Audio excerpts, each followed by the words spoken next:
Now, on the flip side, if you don't develop the right partnerships, that's how you're going to grow. So I know this can be it can be difficult.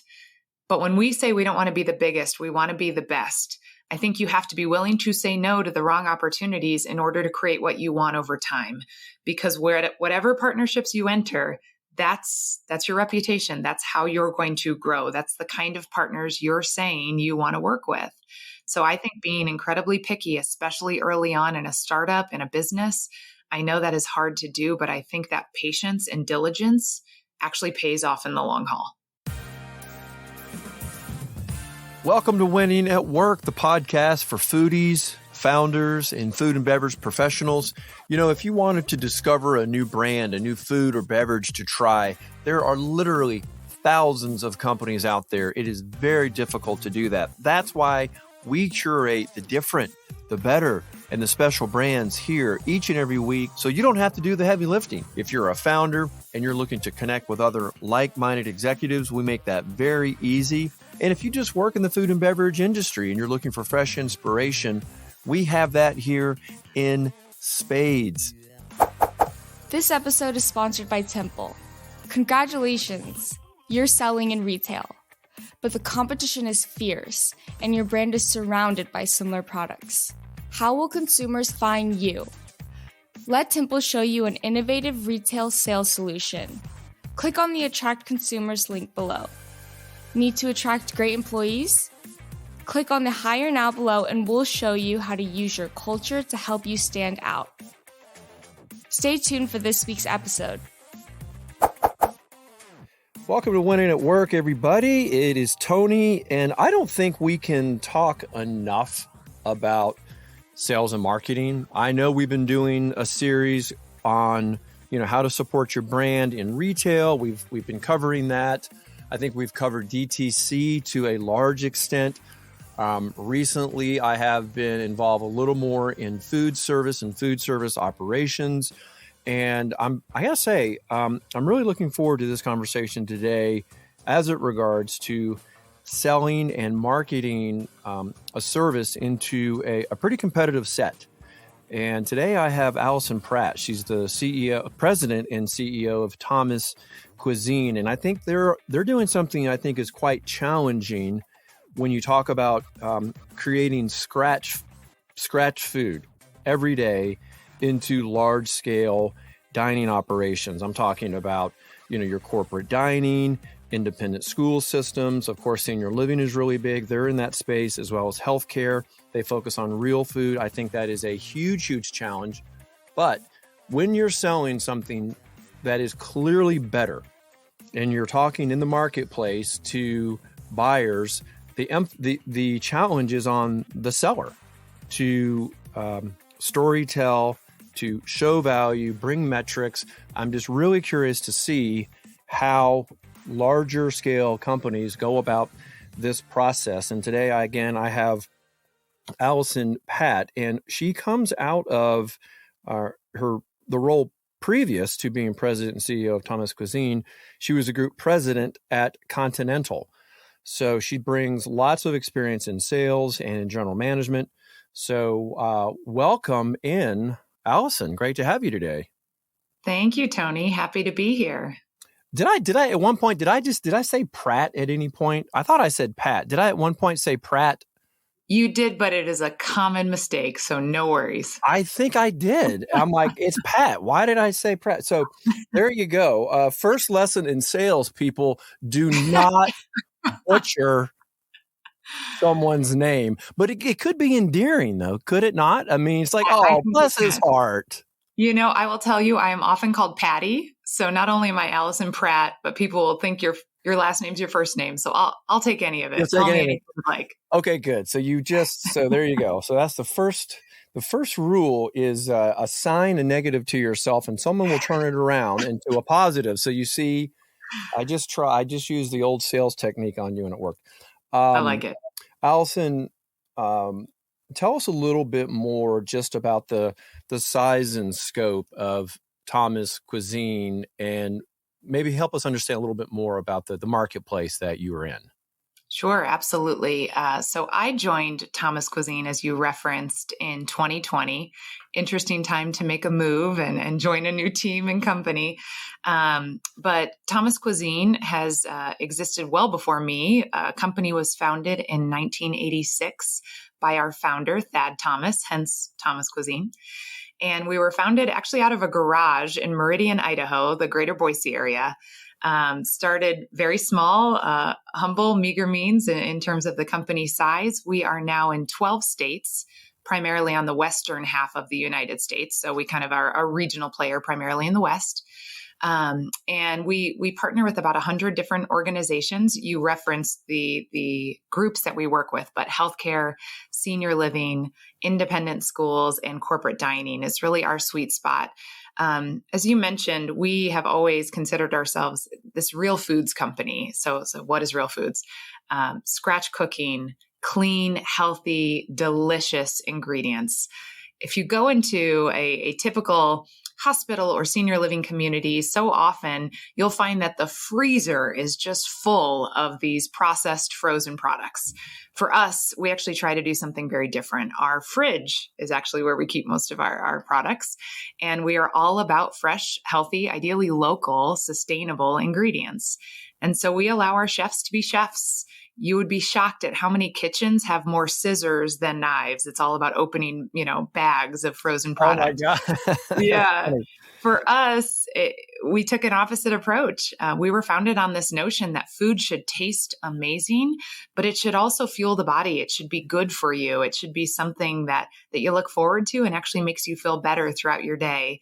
And when you think about the populations that we serve, a lot of these are the most vulnerable populations. We are dealing with, those who are aging. We're dealing with those who are sick in a hospital environment, our very youngest members of society and schools. So we get this amazing opportunity to show how food can really transform lives. And that's pretty unique in the food space. Yeah, it's great when you have such a nice mission and a purpose out in front of you every day, doesn't it? It's incredible. I will tell you, you referenced where I was before. I have had an amazing career thus far. I've worked with incredible individuals. I have loved everywhere that I have been. And I was in no way looking for a change when I started speaking with the board here at Thomas Cuisine. And I just fell in love with the mission. What we do matters. And we like to say we do about 22 million meals a year. To me, we get 22 million opportunities to make a difference. And that's done with a knife and some great ingredients and a lot of passion. So I'm very blessed and lucky to be where I am. Yeah. And it's such a competitive space too, is it not? It is. Yep. So there's actually a list of the top 50 food management companies, and that is not the only list that there is. There's certainly more than 50 in the United States. But there are 50 really dominant players and 3 especially dominant players at the top of that list. So for us, we're right in the middle. We are a mid-size food management company. We're very boutique. Again, you said it, we're not always the least expensive. We believe in quality. So for us, it's all about finding those aligned partnerships. But it is a very competitive landscape. And especially now, so many people are really looking at the economic environment and want to make sure that they're really thoughtful with the dollars that they spend. So not only do we bring the health side, but we have to be great financial stewards, and we have to set ourselves apart right up front. We have to build a reputation that is unique and offer some very unique value to stay relevant in this space. Well, you mentioned this at the top that you partner with roughly 100 groups. Explain that. What does that mean, this partnership, aligned partnership? What is that exactly? Yeah. So we have some system clients that we'll work with. So for example, a hospital system that may have numerous hospitals, that would be a client or a partner for us. We also may just have a one school kind of partner. So across all of those, we very much believe in a couple different notions. First is smart growth. So there's a lot of companies that the biggest indicator of success is how fast the bottom line or the top line is growing. That is not our core indicator of success. Certainly, we believe in growing. We believe in offering more opportunities and, quite frankly, expanding our mission. I often say that for us, growth is a noble goal, because we're all about improving the lives of others through food and specifically through food that fuels and energizes the body.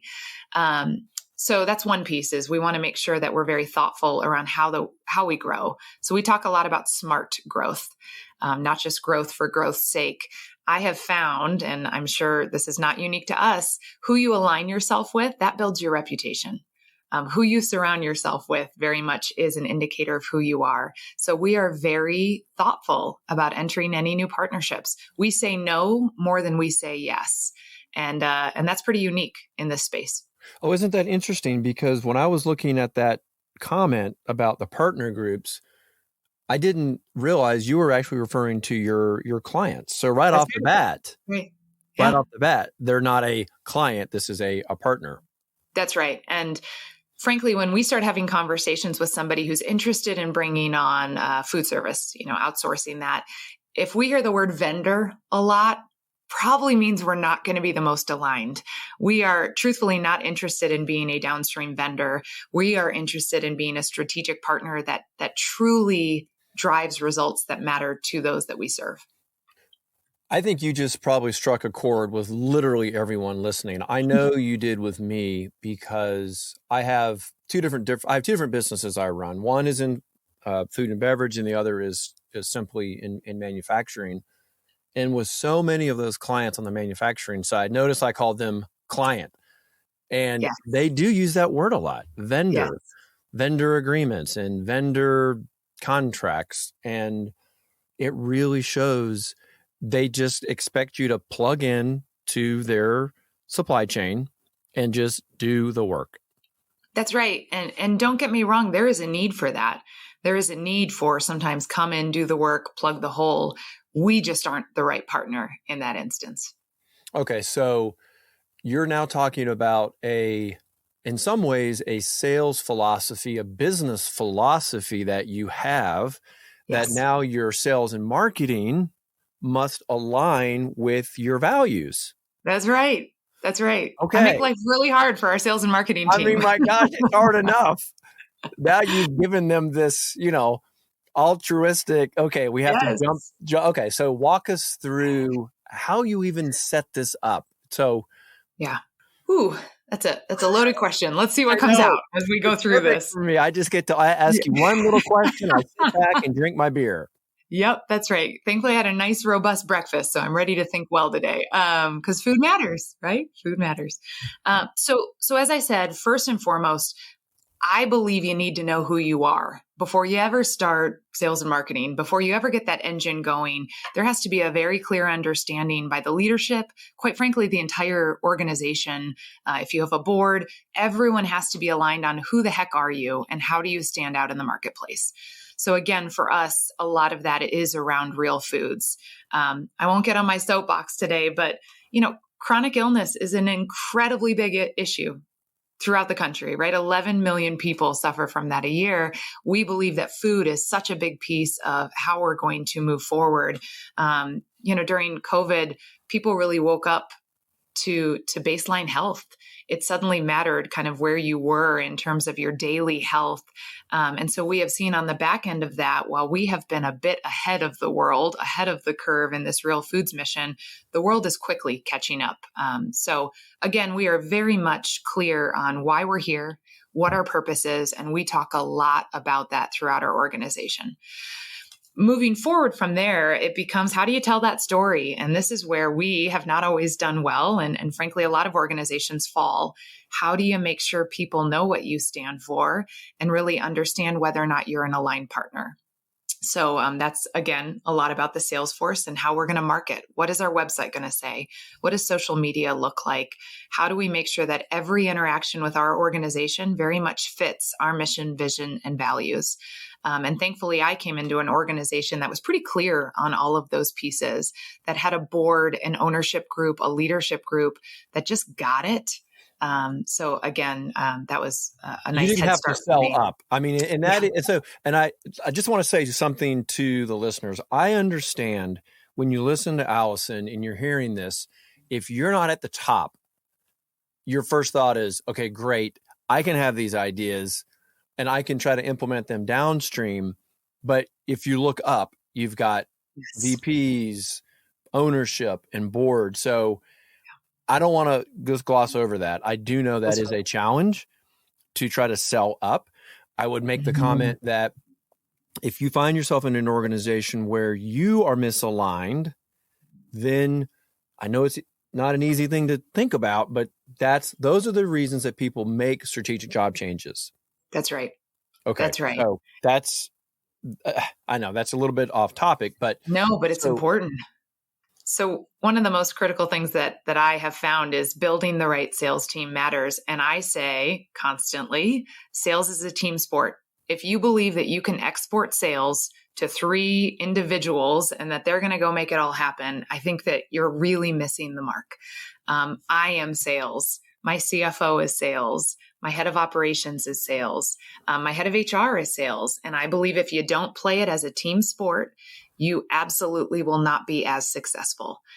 There are moments that you are very much speaking to a people leader, an HR leader who wants to use food as a strategic lever in bringing people back to the office, for example. What a wonderful time to say, we have a wonderfully creative, innovative HR leader as well. Let's put you at the table together. That may offer more value in the sales process than any sales team member may. It may be more impactful than having me at the table. So the way that I have always looked at sales is we are all a part of that team.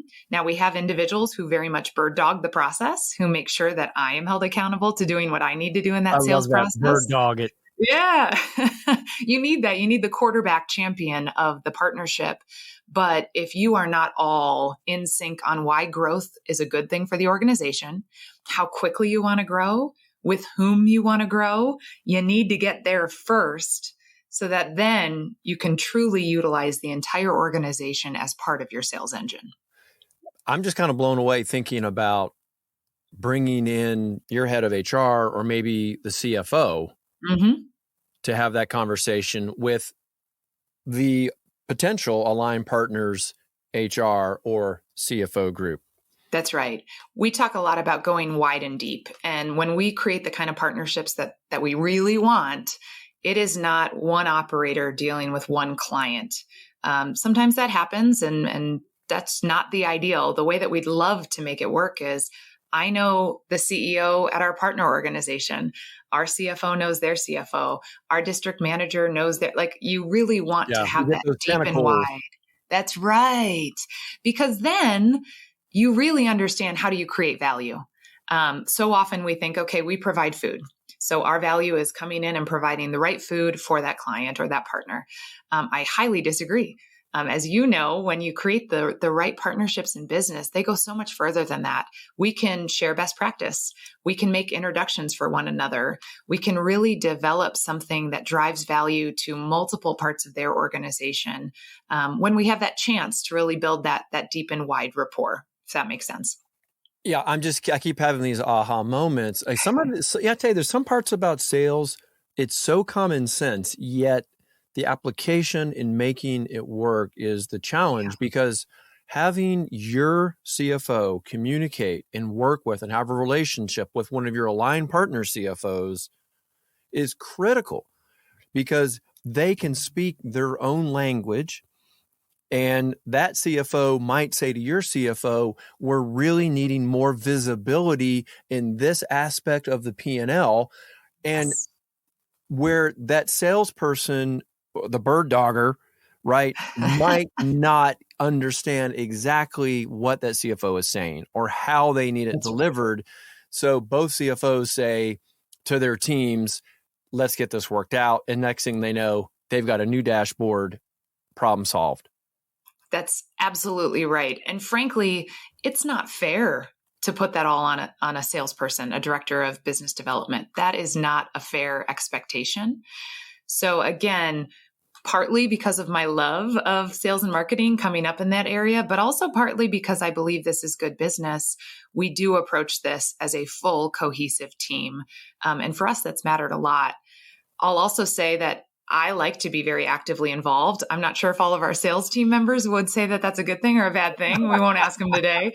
But to me, that's something that we can do that's very unique.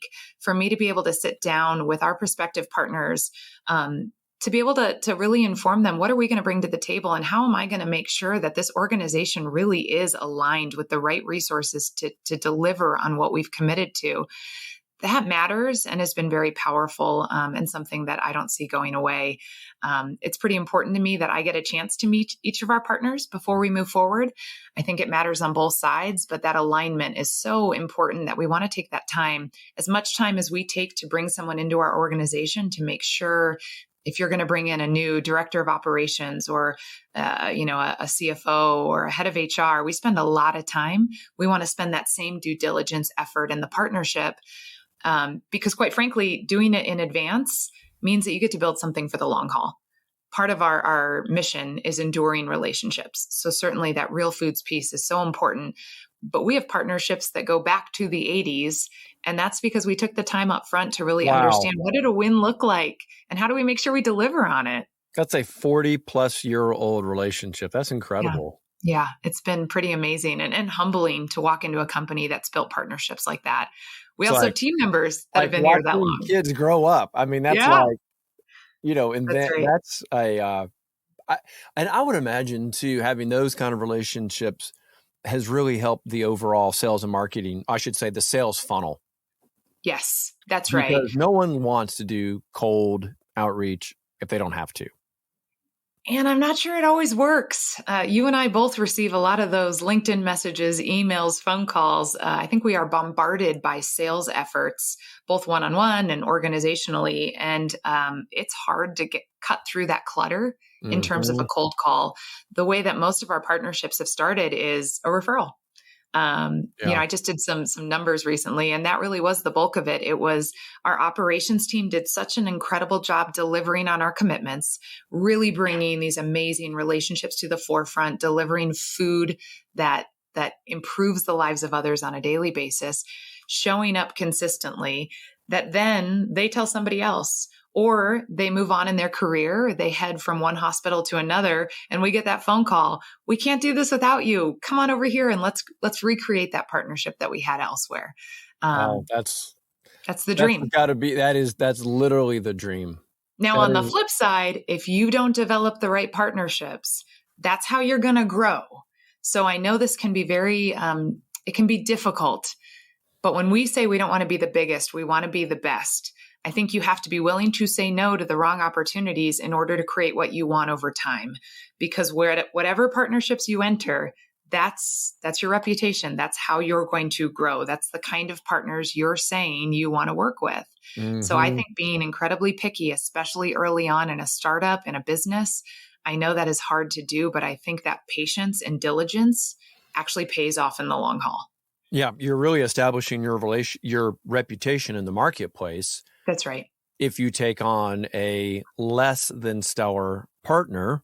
That's right. Because now you're really, I think it's even doubly challenging, because now you're signaling not just to the world, these are the kinds of companies that you'll align yourself with, but think what you're doing to your employees. That's it. Honestly, the most important audience you have is your own team members. Right. Okay. What are you telling them? What is important? And it's not what you're telling them, it's what you're showing them. That's right. So in terms of kind of from there, how we look at sales, this is more of a personal philosophy. So take it or leave it.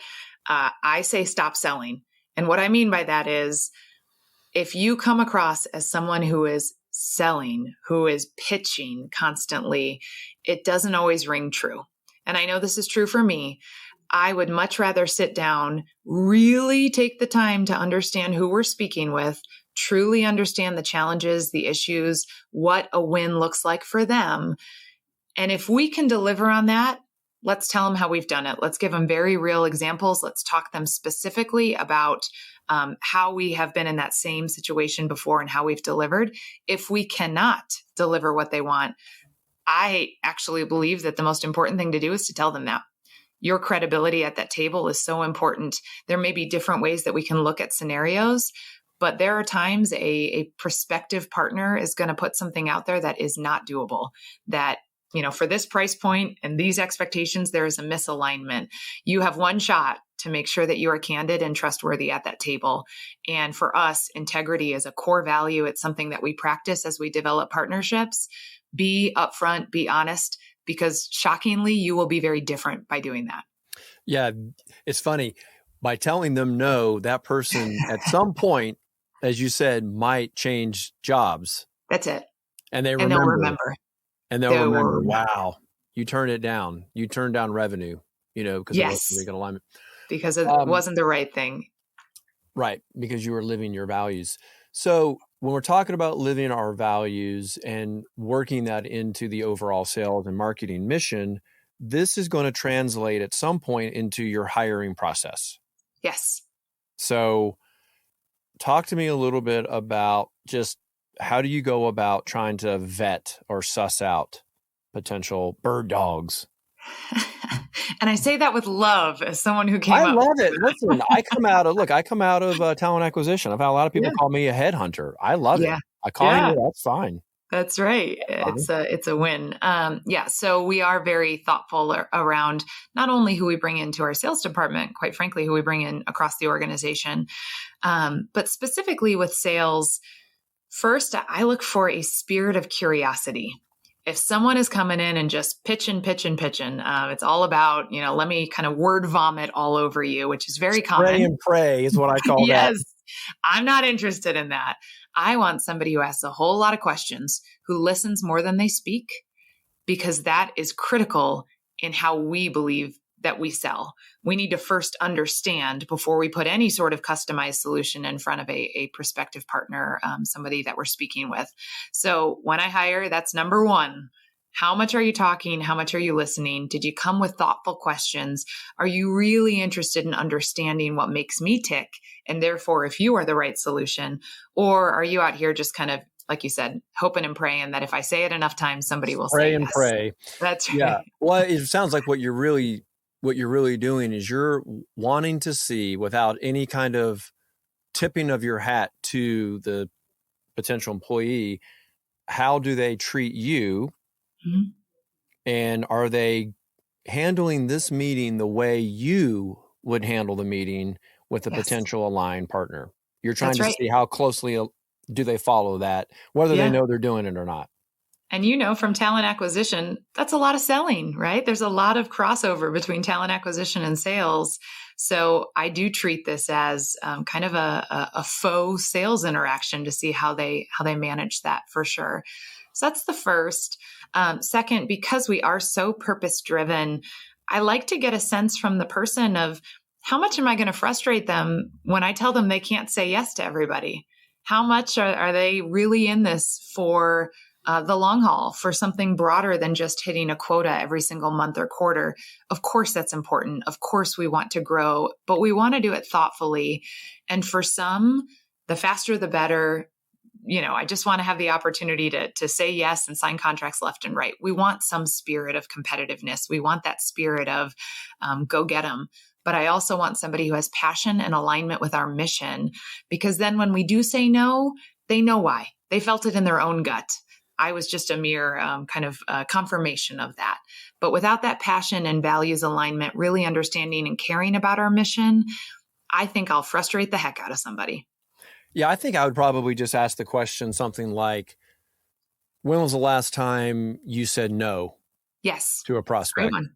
Yeah, that's a really good one. And why? Why did you say no? How'd you handle it? And we need to create enough space that they can do that. It is incredibly disheartening if you're constantly saying no. So how do we provide them the right tools, the right onboarding so that they understand who we're going to say yes to? What are those things that we're going to look for? What are the questions you can use when you are talking with a potential client, prospect, that you can quickly understand whether or not we're going to have that alignment? As I mentioned, if it's all about, hey, we have an RFP and we just need a vendor and you're going to fit into our system, well, maybe that's not the right thing. If this was a referral, if it's somebody who sees food as a truly viable part of their own strategic value proposition, that's when we get to have some fun. When a hospital says, I want to be known for my food. I don't believe in this hospital food reputation. I want to be known for my food. Those are my kind of people. And so how do we find those aligned partners early on in the process? I love that. It just kind of makes me think too, like we've got to go back and do a better job of thinking through that, even with our customers. You really have to do that, because it's demoralizing really to your team and your organization when they bring on clients that just are not aligned. And in our business, we call it a purple squirrel or a unicorn. I like it. It's like, you're pouring your heart and your soul into these people, and you really should have said no from the beginning, because purple squirrels don't exist. That's right. That's right. One of the final questions I had was really based around sales training. And I know that varies depending on the level of experience and education that they come with. But do you have any general thoughts on this topic in general of sales training? Yeah, I would say number one, we start with onboarding and truly cultural onboarding, I guess I would say. And again, obviously we're sort of an oddity in this space, but we want our sales team members to first and foremost understand who we are, really understand what makes us tick. So a lot of that initial time is spent visiting actual sites, interacting with our current partners, talking to our team members, seeing our chefs in action. You need to be able to speak from a place of authenticity, at least in our business. So we first try to say, don't worry about everything else yet. Spend the first month or two really understanding who we are and what we're all about. Get the stories. Get to know that one chef and why he does what he does and how he got to know every team member who came up at the cafe. He knew their order. He held that thing back. He knew that person was gluten-free and made them a special dish before they even asked. Those are the stories that then come out very organically in a sales conversation. If it sounds like you're reading a brochure or a website, it's just never going to resonate. So spending first and foremost time with the team. We do something called new manager orientation here. And this is not just for our sales team members. It's for all of our new managers that come on board. We fly them into Boise. So here at our home office, we have our owner, Matt Thomas, myself, the entire executive leadership team comes together and spends time with that team. They get to know every single leader and player in the organization. We all go out to dinner. So you get to sit down and get to know them and their families and what makes them tick, why they joined the company, why we're so passionate about our mission. And that's really where the good stuff starts to show up. That's when somebody gets pretty passionate and is excited to go call clients and say, oh my gosh, you'll never believe what we do at this company. It's so different. So we spend a whole lot of our sales training way before they ever sell. We want that piece in first, if that makes sense. Yeah. Yeah. I think it kind of sets the foundation for them. That's it. That's it. And then from there, we do believe in technical sales skill. So some of that's done internally through our sales leader. Some of it's done with external partners that we bring in just to really understand the sales process, the sales funnel. How do we make sure we're asking good qualifying questions up front? Really making sure, first and foremost, that we're spending our time in the right spaces. So what I will say is half of sales is knowing where to put your time. We all have 24 hours in a day, far less that we're actually working, hopefully. But those hours can be strategically leveraged depending on what you decide to spend your time on. So to me, understanding where have we gotten really solid partnerships in the past? What are kind of those pools of reoccurring leads that we can be cultivating, whether they're associations or current clients and partners, maybe our own team members. They're often one of the best sources of prospective new business. How do we really think through where the pools of reoccurring leads are instead of just dialing and praying? So all that said, technical skill is still very much an important piece of what we do. And we do spend time, resource, and money on that.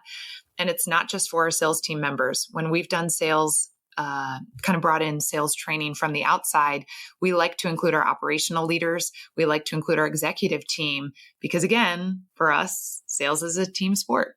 So we all need to understand what that process looks like and how to identify and align with the person that you're speaking with, both behaviorally and organizationally. Yeah, I bet it also creates a little bit of empathy too when the CFO and others have to see just how difficult it really is. That's I think right. It just builds a little more, respect or just understanding. That's right. And I will say, we didn't say this earlier, if you don't have a really great way to celebrate wins, that's got to be part of the plan too, because it is so hard.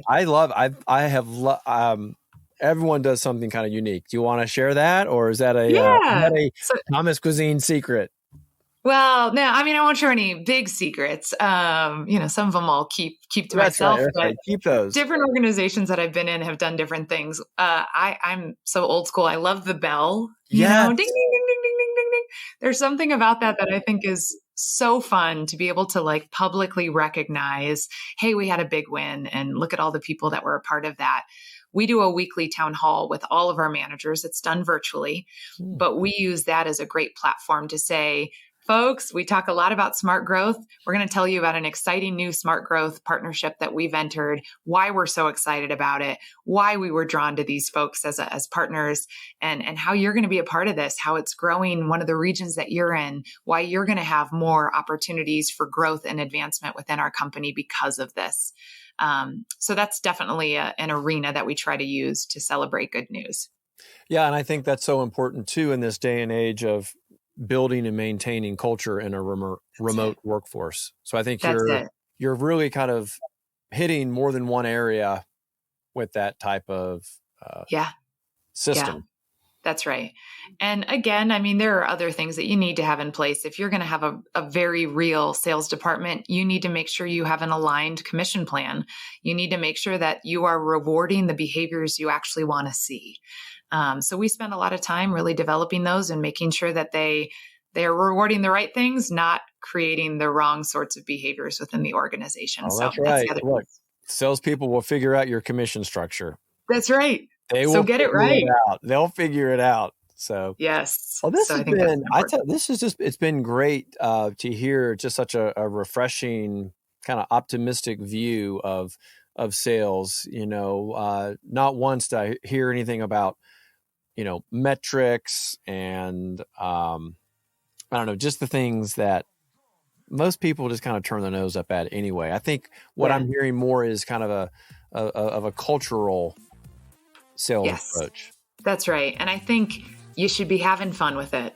If sales isn't fun, we're probably doing something wrong, because if you said this earlier, if you're passionate about the company that you're in, if there is true alignment up and down, this should be fun. This should be exciting. Yes, it will be hard work. Yes, there are times you want to hit your head on a wall. I get it. That's part of the growth plan.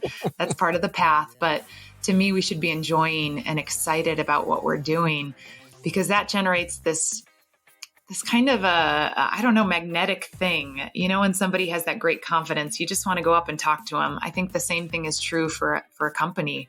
When your organization exudes excitement and passion and mission driven, like you said, I think people can't help but say, all right, I think I want to be a part of what that is. Yeah, culture definitely will win out over any kind of a job description or anything like that. If people can get a sense for your culture, that definitely will attract. And I think obviously it's working with your line partners.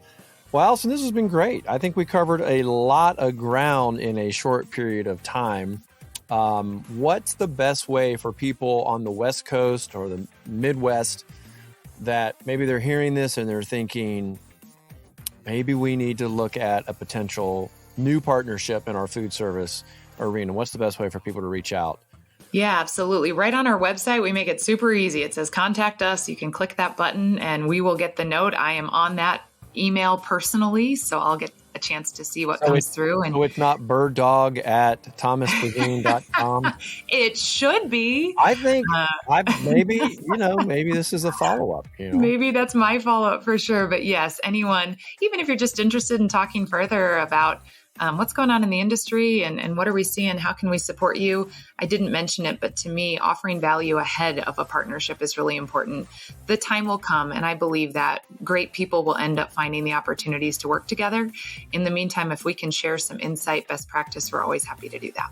Well, that is great, Alison. And I'm already trying to think of some potential live stream conversations that maybe we can have with some other food service folks that are not in your competitive set geographically, but maybe holistically.